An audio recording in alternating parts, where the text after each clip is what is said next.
Good evening, visitors. Welcome to the Australian War Memorial's Last Post ceremony. My name is Craig Burrell, and joining us today from the Australian Army is Colonel Frank Colley.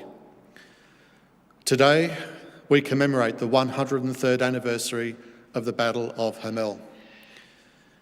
In the early morning of the 4th of July 1918, 103 years ago today, 3 Australian infantry brigades, along with a British tank brigade and supporting artillery fire, captured the village of Le Hamel in northern France. To give combat experience to the newly arrived American Expeditionary Force, companies from the United States Army battalions were included in the assault. The date for the attack, American Independence Day, was chosen to mark the first time American doughboys joined Australian diggers in battle. Lieutenant General Sir John Monash, commander of the Australian Corps, planned the assault meticulously, estimating it would take 90 minutes to capture the key objectives. In fact, victory took 93 minutes, a stunning success at the cost of minimal casualties, which has been called a turning point of the First World War on the Western Front, the first modern battle and the perfect battle. While small in scale, Monash's coordinated use of tanks, artillery, infantry and aircraft at Hamel provided a model for later offensives which overwhelmed the German frontline defences and led to the Allied victory of November 1918. This afternoon, as we hear the story of an Australian soldier whose name appears on the Roll of Honour, we also commemorate our American brothers in arms. Among those who fell during the battle was Private Richard Ludke of the 33rd Infantry Division, which had trained at Camp Logan in Houston, Texas, before coming to France. During the assault on Hamel, Ludke had left his platoon and was with the Australians when he was struck by a shell and killed instantly. An officer who knew him reported that he entered the action in great spirits and had no fear for himself.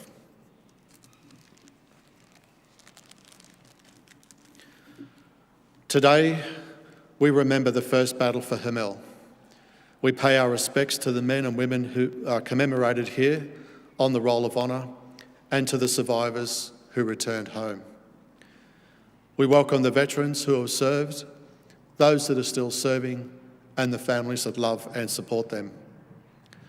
We acknowledge the members of RSL and Services Clubs Association, RSL Victoria, and RSL Queensland, who are watching the broadcast of this ceremony across Australia.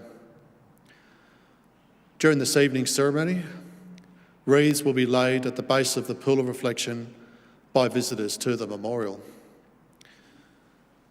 Australia's Federation Guard is the tri-service ceremonial unit of the Australian Defence Force.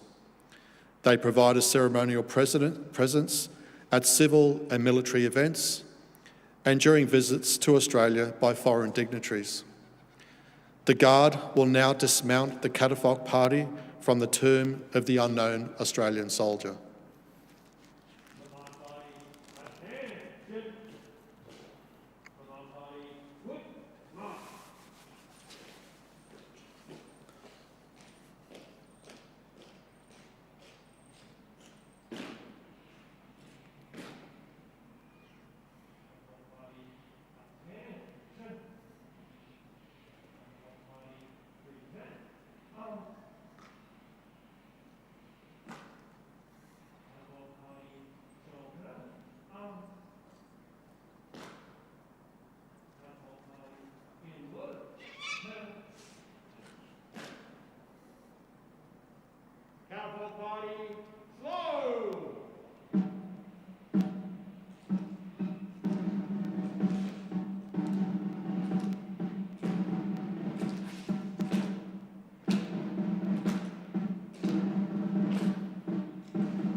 present on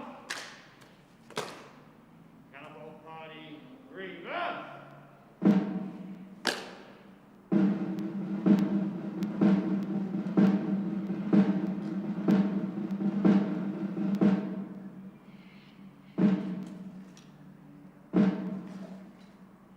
Cannibal Party rest on.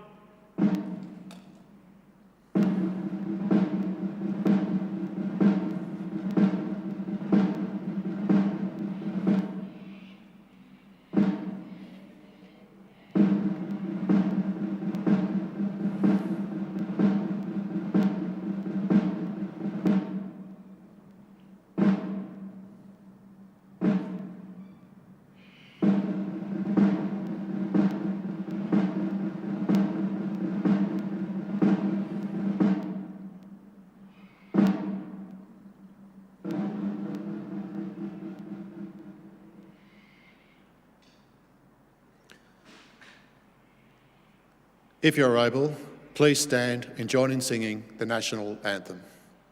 Cannibal Party, attention! Cannibal Party, present on.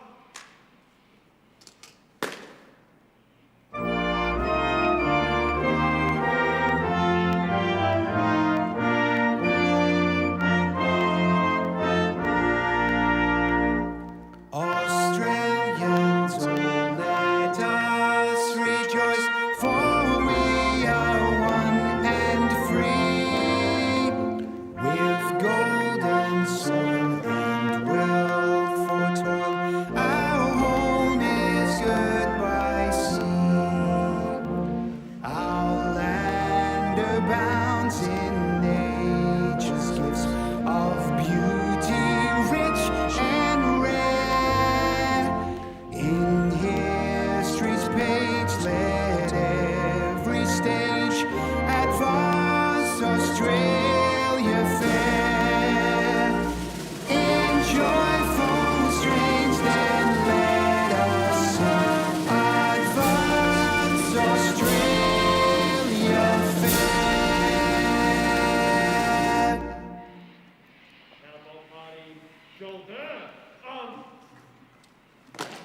Cannibal Party, order on. Please be seated if you can do so. The Australian War Memorial was the vision of Charles Bean, Australia's First World War official historian. Bean landed with the Australian troops on Gallipoli and stayed with them at the front through to the end of the war. The idea of this national memorial and museum came to him at Pozières, France, in the depths of the bloody fighting of 1916. Bean's idea was that this would be a place where families and friends could mourn their loved ones buried in faraway places. It would also be a place that could help all Australians understand what these men and women had endured and what they had done for us. Bean's vision, to which we remain true, is best expressed as inscribed in the entrance to the memorial's galleries. Here is their spirit, in the hearts of the land they loved, and here we guard the record which they themselves made. Tonight, we will read the story behind just one of those on the Roll of Honour, which lists the names of more than 102,000 men and women who have given their lives for us in war and on operations for more than a century. But first, we present a lament, Flowers of the Forest. Wreaths or floral tributes will now be laid at the base of the pool of reflection.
Today, we remember and pay tribute to Private Horace Duckham.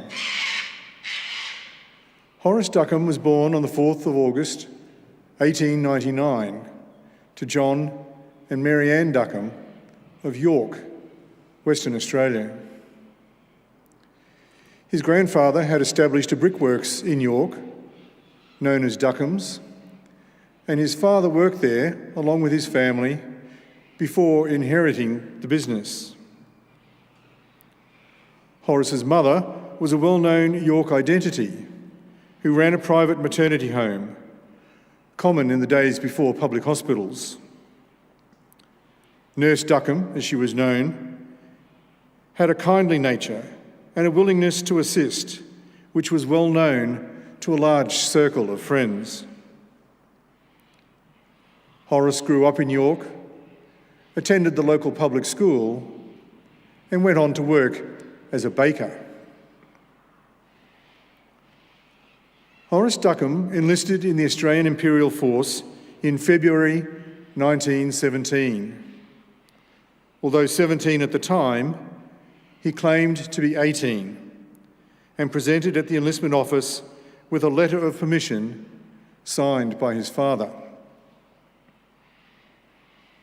After a period of training in Australia, he departed for overseas service with reinforcements to the 44th Battalion in June 1917.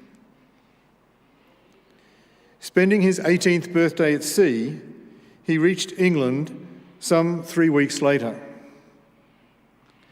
After his arrival, he wrote to his mother,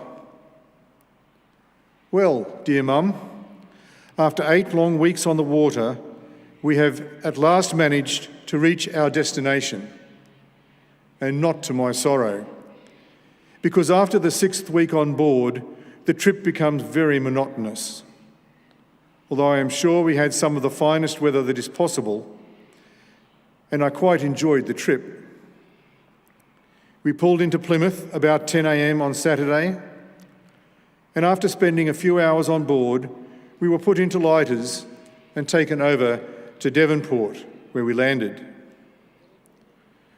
After spending a few hours on the wharf, we were entrained at 6 p.m. to Durrington Camp, Lark Hill, Salisbury Plain, and that is our home." Private Duckham continued training on Salisbury Plain for several months before being sent to join his battalion on the battlefields of northern France, doing so on Christmas Eve 1917. Several weeks into the new year, the German army launched its Great Spring Offensive, during which the 44th Battalion fought to protect the vital railhead of Amiens and defended its position against a counterattack at Moulincourt.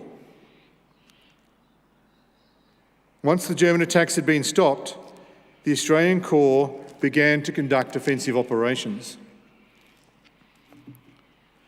On the 4th of July, 1918, the Australians attacked the French village of Hamel, a well-planned and well-executed operation that captured the village within an hour and a half. The 44th Battalion played a supporting role to the 43rd Battalion during the operation. As the Australians were consolidating their new positions, rumours came through of a German counterattack. Private Duckham lay on the parapet of a trench with his mate, John Page, waiting for the attack, which never eventuated. As they lay there, a bullet struck Duckham in his shoulder. Page bandaged Duckham up and started to carry him back to the dressing station. On the journey to the dressing station, Duckham was not in pain and conversed quite rationally with Page. Nevertheless, he was mortally wounded and died while chatting to his mate.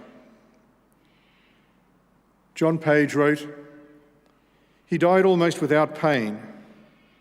I am real sorry and missing him very much."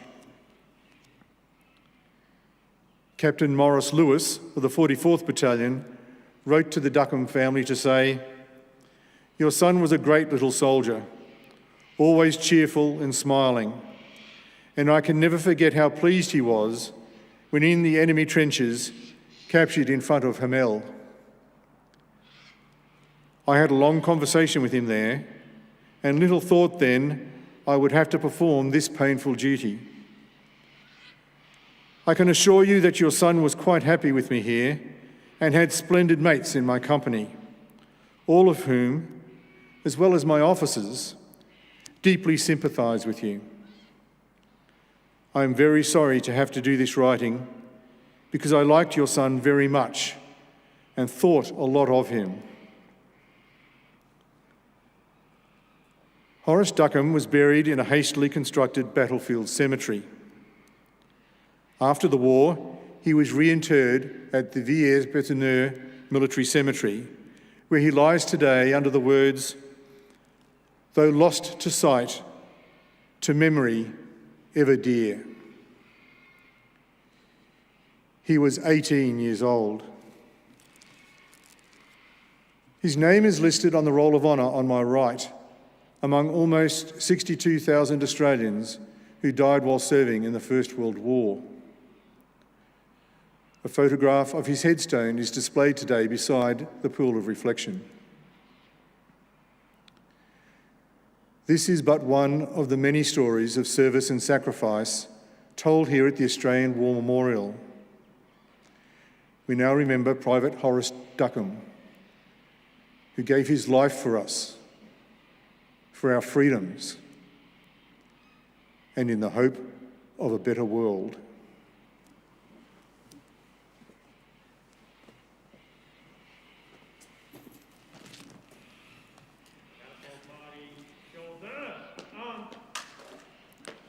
Please stand for the reading of the Ode and the sounding of the last post.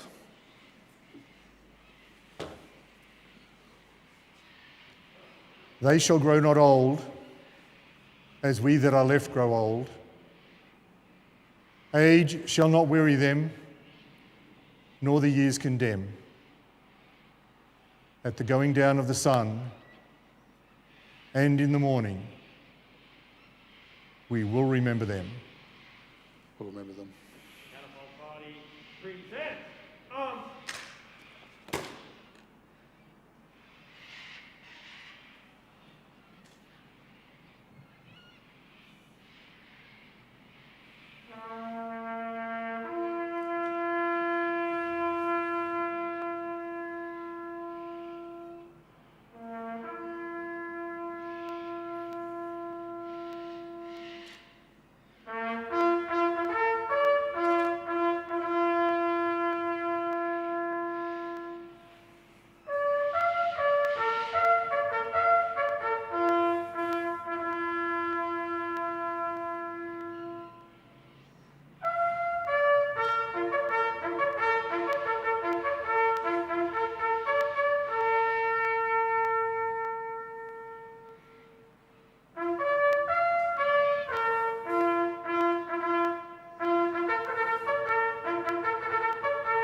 Lest we forget.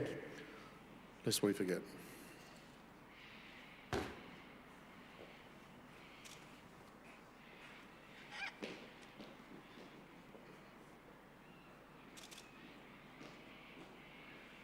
Catapult Party in 1, 10.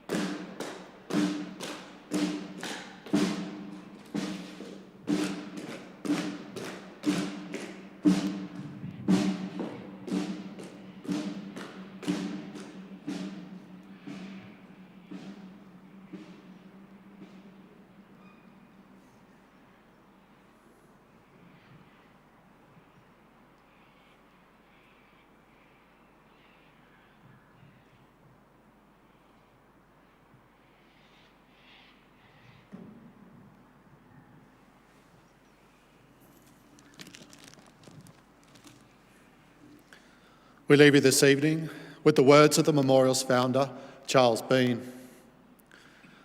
Many a man lying out there at Pozieres or in the low scrub at Gallipoli with his poor, tired senses barely working through the fever of his brain has thought in his last moments, well, it's over. But in Australia, they will be proud of this. Ladies and gentlemen, that concludes the last post ceremony. We thank you for visiting the Australian War Memorial, and we wish you all a very good evening.